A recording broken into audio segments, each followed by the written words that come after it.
38절에서 39절 두 절의 말씀입니다.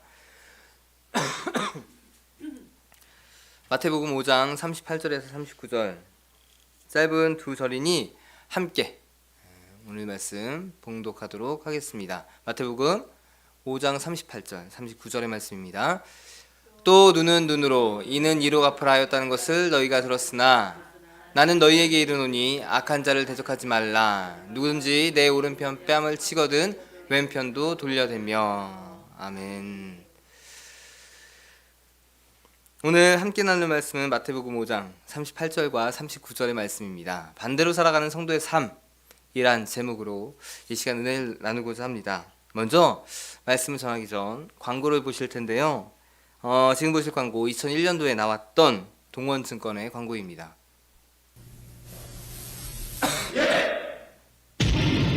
모두가 예라고 할 때 아니라고 할 수 있는 친구, 그 친구가 좋다. 예스도 노도 소신 있게 동원증권.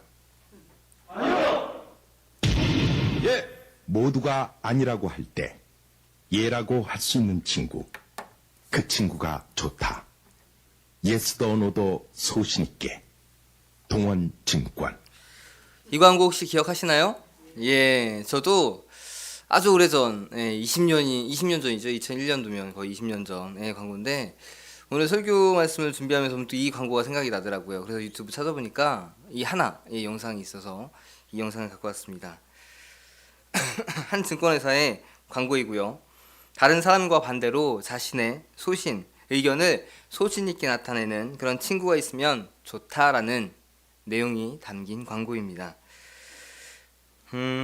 저는 이 광고를 보고 들었던 그 표현, 했던 표현이 있습니다. 우와! 라는 표현을 했던 것 같습니다. 그런 생각을 했고, 어떻게 다른 사람의 의견에 반대해서 내 생각을 나타낼 수 있을까라는 그런 것에 대한 감탄, 그리고 내가 할 수 없는 부분에 대한 놀라움, 그런 저의 표현이었던 것 같습니다.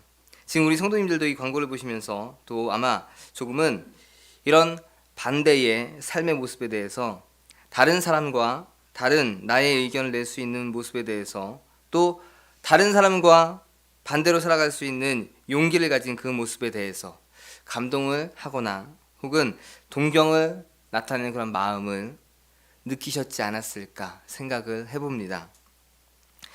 남들이 예스라고 할 때 노라고 대답할 수 있나요? 그거 봐요. 예, 쉽지 않죠. 남들이 예스라고 할 때 노라고 대답하는 거 정말 쉬운 일이 아닙니다. 누군가의 의견에 대해서 노라고 대답한다는 것은 자칫 그 사람에 대해서 반기를 드는 저항을 하는 듯한 느낌을 주게 되고요. 또 그런 모습으로 인해서 사회생활을 잘 할 수 없는 그런 모습들, 지금은 조금 나아졌지만 그래도 여전히 상하 관계에 있어서 이런 부분은 쉽지 않은 모습이 있습니다. 그래서 보통 분위기에 흘러가는 모습이 대부분의 모습입니다. 또 학생들 사이에서도 학생들이 노는 그런 흐름을 따라가지 못하면, 분위기를 휩쓸고 가는 주류 친구들의 분위기와 행동들을 따라가지 못하면 어떻게 될까요? 그렇죠. 예, 도태가 됩니다. 좋은 말로 도태, 나쁜 말로는 왕따를 당하게 됩니다. 그래서 정말 반대의 의견을 표출하기가 쉽지 않은 우리의 모습이 아직도 여전히 존재합니다. 물론 무조건 상대 의견에 반대의 그런 의견을 대는 것은 또 잘못된 일이죠. 분명한 것은 자신의 생각을 확실히 갖고 있으면서 그것을 기준으로 다른 사람들의 생각에 따를지 말지를 정확하게 표현하는 것, 그게 혹 그 사람의 반대가 된다고 할지라도 이런 모습이 우리에게 있어야 된다는 전제가 있습니다. 오늘 말씀은 예수님께서 자신에게 모여든 사람들을 바라보며 말씀하신 산상수훈의 장면에서 나오는 말씀입니다. 산상수훈의 말씀은 예수님께서 이제 당신을 따를 사람들을 향해서 전하는 천국 백성들의 삶의 모습을 전하는 것입니다. 이 천국 백성의 모습은 지금 모여있는 무리들, 유대인들이 살아온 그런 삶과는 전혀 좀 다른 삶의 모습의 특징을 가지고 있습니다. 지금 그곳에 모여있는 사람들은 대부분이 이방인일까요? 유대인일까요? 우리가 생각할 때에 유대 지역에서 활동하셨으니까 유대인이겠죠. 그렇죠? 유대인들입니다. 그들이 살고 있는 또한 살아가는 삶의 기준은 율법이에요. 그들이 최고 권위자로 여기는 모세로부터 이어져 오는 율법의 말씀을 근거로 그들이 삶을 살아가고 있는 자들이었습니다. 613개의 율법이 있다고 하죠. 그것이 그들의 삶을 지배했고 그 중에서 248개는 해야 될 율법들을 기록한 것이고 나머지 365개는 하지 말아야 될 것들에 대한 율법. 그 율법을 가지고 613개의 율법을 가지고 그들은 삶을 살아가고 있었습니다. 그들은 엄격하게 그 말씀을 삶에 적용했고 그 말씀을 지키려고 엄격하게 삶을 제안을 했습니다. 그런 그들이 지금 예수님 앞에 모여 있는 거예요. 이런 사람들이 모인 그곳에서 예수님은 그들이 생각하는 율법의 내용과는 다른 말씀을 펼쳐내고 있으신 겁니다. 당연히 사람들의 반응은 맞아, 저렇게 살아야 돼 라기보다는 우리가 쉽게 생각할 때 내가 율법에 너무나도 익숙해 있는데 예수님께서 말씀하신 게 율법과 반하는 내용이에요. 그러면 어떤 생각이 들까요? 저게 뭐지? 저 내용이 맞는 걸까? 라고 생각을 하게 되겠죠. 아마도 지금 예수님 앞에 모여있는 무리들의 반응은 바로 그런 반응이었을 것입니다. 그들이 목숨같이 여기고 지켰던 율법과 분명히 차이가 있는 것들이었기 때문입니다. 지금도 유대인들은 엄격하게 목숨같이 그 율법의 기준에 맞춰서 그들의 삶을 살아가고 있습니다. 해야 할 것과 하지 말아야 할 것에 대한 분명한 율법의 내용을 지키기 위해 노력하며 자신의 행동에 제약을 두면서 살아가고 있습니다. 지금도 여전히. 이에 비추어 본다면 그 당시에 유대인들, 그 앞에 모였던 유대인들의 사람들은 더 엄격하게 하나님의 말씀을 지키려고 노력했지 않았을까 생각을 해봅니다.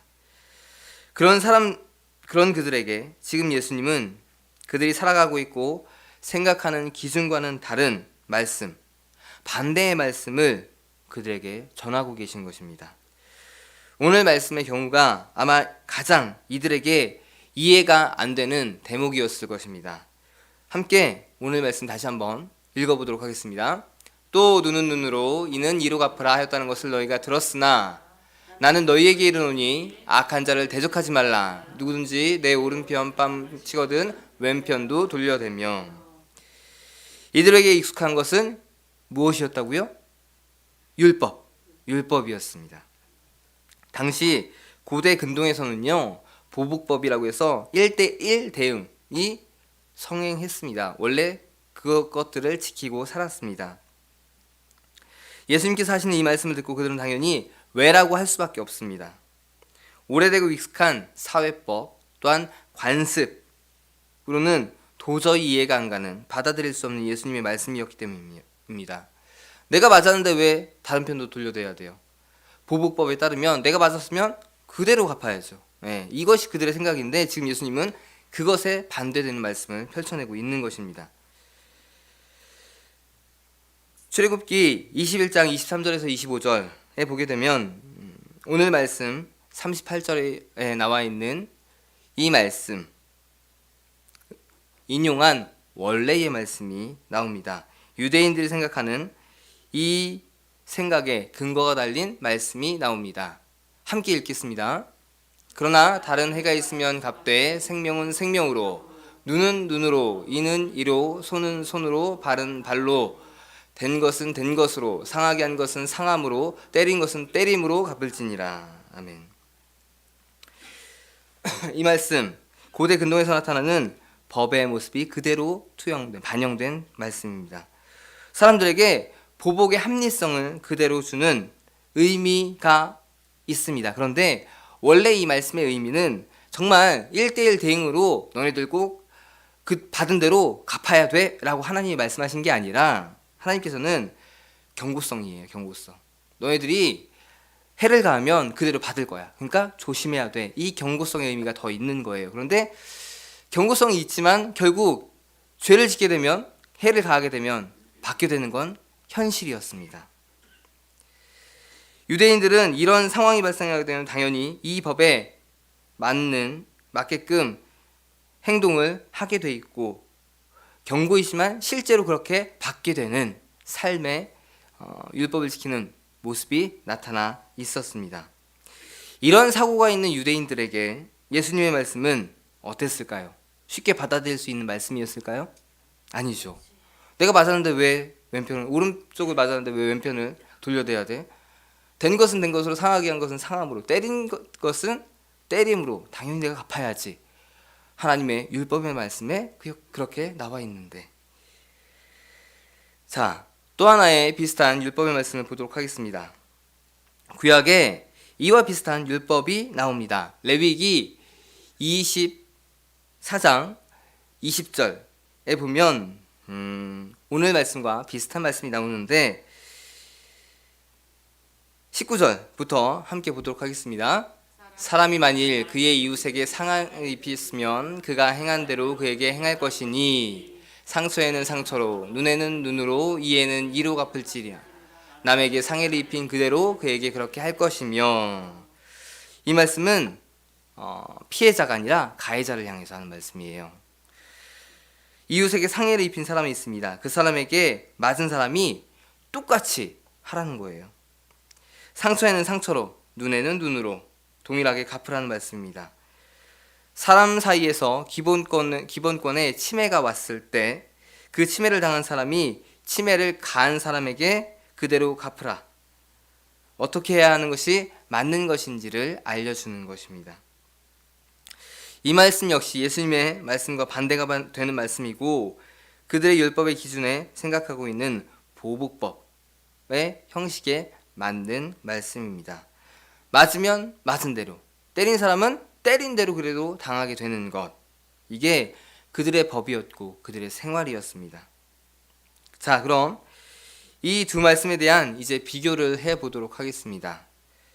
먼저 예수님의 말씀인 마태복음 5장 39절의 말씀을 보면, 나는 너희에게 이르노니 악한 자를 대적하지 말라. 누구든지 내 오른편 뺨을 치거든 왼편도 돌려대며. 자, 이 말씀이 있습니다. 이건 누굴 향해서 예수님께서 말씀하시는 것입니까? 가해자입니까? 피해자입니까?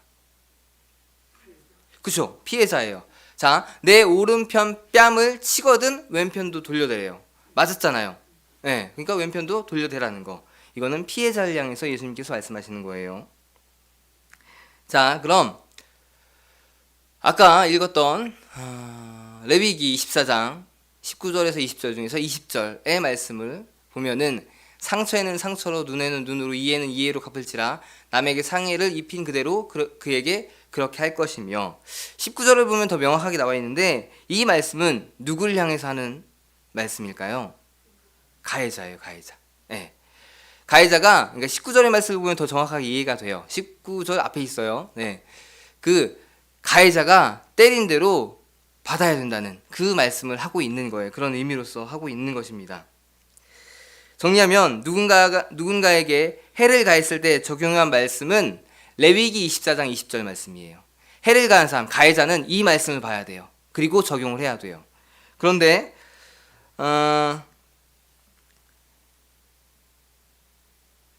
이렇게 되면은 자기도 그렇게 되로 받을 것을 걱정하면서 때리지 않게 된다는 의도가 담겨져 있는 거예요. 자, 가해자예요.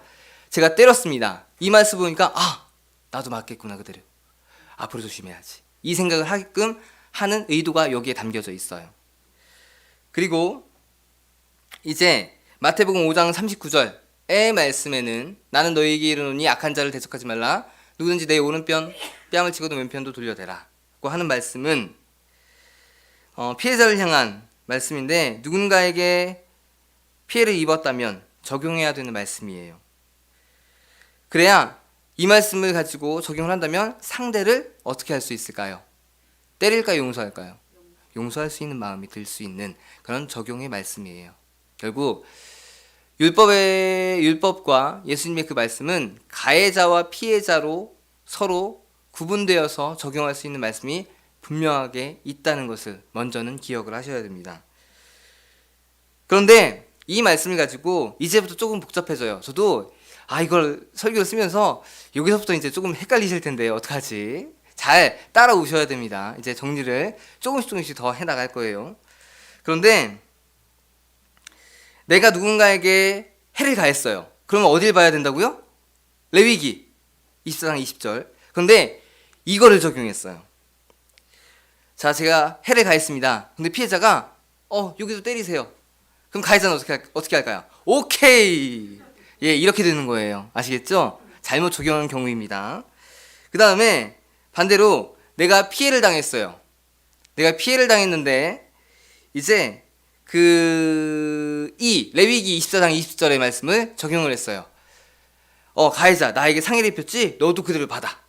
이렇게 말씀을 적용할 수 있다는 거예요. 근데 이거는 잘못 적용한 사례입니다. 오늘 두 말씀을 제대로 적용해 본다면 놀라운 마지막에 반전이 그려지게 됩니다. 자, 여기까지 정리되셨어요? 예. 서로 더 싸울 수 있는 환경이 지금 오해로 인해서 말씀을 잘못 해석함으로 인해서 발생할 수 있다는 거예요. 하지만 오늘 두 말씀을 제대로 적용해 본다면 정말 놀라운 반전이 일어나는데 상대에게 해를 강한 가해자의 입장에서 레위기 24장 그 20절을 적용하게 되면 이렇게 됩니다. 당신에게 내가 끔찍한 잘못을 저질렀네요. 제가 당신을 때렸으니 그대로 저에게 때리십시오. 가해자의 마음이 어떤 마음인 것 같아요? 복수의 마음이에요? 더 응징하는 마음이에요? 아니면 미안합니다. 예, 미안합니다. 그 마음이죠. 그 다음에 피해자 입장에서 마태복음 5장 39절을 적용하게 되면 이렇게 되겠죠. 당신이 제 뺨을 때렸군요. 자, 그러면 이쪽도 때려주십시오. 상대에 대한 보복의 마음이 있어요, 없어요? 아니죠. 그냥 순순히 받아들이겠다는 거. 그래도 내가 감수하겠습니다라는 마음이 있죠. 자, 두 사람이 이제 섰습니다. 가해자는 레위기 24장 20절 말씀을 들고 있고요. 피해자는 마태복음 5장 39절의 말씀을 들고 있어요. 그 분위기가 어떤 것 같으세요? 상상해 보세요. 서로 더 분을 내면서 싸우는 상황인가요? 아니면은 그 분위기가 서서히 녹아지면서 서로를 바라보는 그런 모습일까요? 그렇죠. 서로 용서하는 마음이에요. 가해자는 내가 잘못했구나. 저를 때리십시오. 피해자는 아닙니다. 뭐 때문에 분하셨는지 모르겠지만 이쪽도 때리십시오. 결국 상황은 애매모호하게 모든 것이 해결되는 그런 상황으로 흘러가게 되는 것입니다. 그 안에 더 이상의 폭력과 서로에 대한 피해가 멈추게 되는 것이고 용서와 사랑이 흐르게 되는 그런 모습이 그 안에서 자라게 되는 것, 바로 두 말씀을 제대로 적용할 상황에서 이루어지는 모습입니다. 예수님은요, 오늘 말씀을 통해서 이걸 전하고 싶었습니다. 지금 듣는 이들은 누구냐면은 유대인들이에요. 이방인들이 아니라 유대 지역에서 예수님이 병자를 치료하고 놀라운 기적을 일으키고 그 모습에 사람들이 궁금해서 예수님을 따라온 사람들이에요.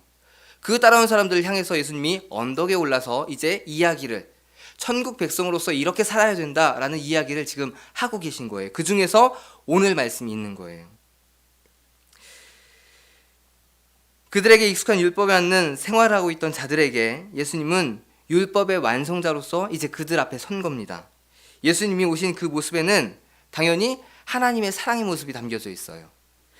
하나님과 그들의 관계는 이미 죄로 인해서 끊어졌습니다. 그런데 예수님이 하나님의 사랑 때문에 이 땅에 오시게 됐어요. 하나님의 사랑의 마음을 품고 이 땅에 오신 거예요. 그 사랑의 마음을 품고 율법을 다시 한번 그들에게 해석해주는 그런 상황으로 이해를 하시면 됩니다. 구약의 율법의 완성은 신약에 와서 분명히 예수님을 통해서 완성이 됐습니다. 하나님의 사랑으로 그 율법은 완전하게 이루어진 거예요. 예수님은 구약의 율법에 이제 사랑의 메시지를 담아 다시금 그들에게 풀어서 전해주는 장면입니다. 그래서 오른뺨을 맞았으니까 그대로 때려가 아니라 오른뺨을 맞았지, 자, 왼뺨도 돌려대. 이렇게 이야기를 하는 것입니다. 그대로 갚는 것이 아니라 왼쪽도 돌려대는 그런 마음을 갖게 하는 것, 반대의 모습을 그들이 생각하는 것과의 반대의 모습으로 살아가게 만드는 것, 그것이 바로 천국 백성이 살아가야 되는 것, 나를 따르는 너희들이 나타나야 되는 그리스도인으로서의 삶이 그러한 모습이다라고 지금 언덕에 올라서 수많은 무리에게 설명을 하고 계신 겁니다. 복음은 우리가 가진 생각과 습관과 반대로 살아가는 것이 바로 복음입니다. 언덕 위로 올라가서 말씀을 전하시는 예수님께 모여든 수많은 유대인들은 이미 율법에 젖어들 대로 젖어든 그런 자들이었습니다. 그들의 생활과 환경이 율법에 규정한 삶을 살아가고 있었고, 그것에 벗어나면 그들에게는 심한 죄책감이 오고 또한 회개를 해야만 하는 그런 모습이 그들 가운데 있었습니다. 그들 무리 중에는요, 예수님으로 인해서 치유를 받은 자들도 있었고, 또 예수님이 너무나도 유명하다 보니까 그 예수님이 누구일까 궁금해서 그 자리에 모인 사람들도 있었을 것입니다. 하지만 누가 어떤 이유로 그 자리에 왔든 모인 모두는 율법에서 자유롭지 못한 사람들이었습니다. 그들에게 예수님께서 놀라운 하나님께서 주시는 사랑의 완성, 그 율법을 말씀해 주고 계신 것입니다. 지금 그들의 삶과 생각과 반대가 되는 삶, 천국 백성으로서 그 땅에서 살아갈 새로운 모습을 그들에게 제시하고 계십니다. 누구나가 다 보복법을 따르고 있는 그 상황에서 아니요 라고 하면서 그 보복법을 따르지 않고 왼뺨도 돌려댈 수 있는 그런 성도가 되는 것, 그렇게 새롭게 이들에게 구약의 율법의 말씀을 해석해주고 있는 예수님의 모습과 또한 마음이 오늘 말씀에 담겨져 있습니다. 우리 성도님들께서는 예수님의 말씀처럼 누군가 오른뺨을 썼을 때 왼뺨도 쉽게 돌려댈 수 있으실까요? 쉽지 않습니다. 세상의 분위기와 흐름 속에서 그 흐름에 역행해서 천국 백성, 그리스도인으로서의 삶을 온전히 살아낼 수 있으실까요? 그렇지 않습니다. 그리스도인으로 살아간다는 것은 분명한 것은 세상의 분위기와 반대로 살아가는 것입니다. 세상은 인본주의, 즉 인간의 편리함과 또한 즐거움만을 위해 살아가는 그러한 세상의 모습이 가득합니다. 사람들의 만족이 우선이 되고요, 또한 그것이 목적이 되고 삶의 최우선으로 그것을 지키려는 세상 사람들의 모습을 우리는 보고 있습니다. 여기에 하나님이 자리할 곳, 하나님의 말씀이 자리할 곳은 없습니다. 우리는 이러한 분위기 속에서 어떻게 해야 될까요? 반대로 돌아서야 합니다. 그래야 예수님이 우리 마음에 자리 잡을 수 있고 그 말씀이 살아 역사할 수 있게 됩니다. 모두가 세상으로 외칠 때 우리는 어떻게 해야 될까요? 예? 대답해 보세요. 자, 세상으로 할 때. 그렇죠, 교회로. 예, 쉽게. 예, 더 깊은 이해의 말도 있겠지만 세상, 우리는 교회로 가겠다. 그런 의미로 반대의 모습을 우리가 펼쳐내면 되겠죠. 교회로라고 우리의 그 모습을 돌리셔야 됩니다. 때로는 흔들리기도 하고 넘어지기도 하는데 결국 우리는 제자리로 돌아와야 합니다. 우리가 있을 곳은 이곳입니다. 하나님의 말씀입니다. 저도 이 고민으로 여전히 하루하루를 살아가고 있습니다.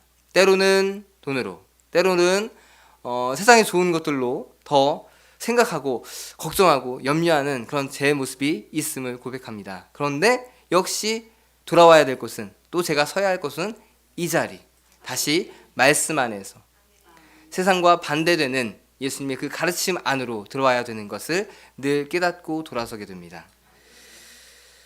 우리가 말씀을 듣고 묵상하는 이유가 바로 이것 때문입니다. 세상과 반대의 자리에서는 우리 성도님들이 되시기를 바랍니다. 우리의 마지막은 세상 사람들과 반대에 있는 곳에 서게 됩니다.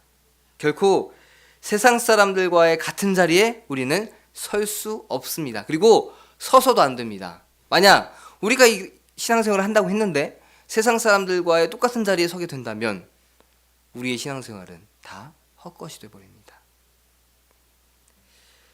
이 세상 살 때에 반대의 삶을 살아가시는 우리 성도님들이 되시기를 바랍니다. 누군가 오른뺨을 때렸을 때 받은 그대로 보복법을 적용해서 때리는 것이 아니라 왼뺨도 돌려댈 수 있는 삶을 살아내는 것, 그것이 우리가 살아가는데 이루어야 할 성도의 모습, 그리스도인의 모습입니다. 지금 당장은 되지 않겠죠. 우리는 성화, 조금씩 예수님의 온전한 모습으로 온전해지는 과정에 지금 가고 있는 것입니다. 그러니 조금씩 반대의 자리로 우리는 돌아서야 합니다. 하지만 이렇게 살아가는 것 우리에겐 너무나도 어렵습니다. 육이 즐거워하는 것을 포기해야 되고 내가 즐기는 것을 내려놓아야 합니다. 세상 사람들이 가는 방향을 바라보지 않아야 합니다. 그래야지 반대로 갈 수가 있습니다.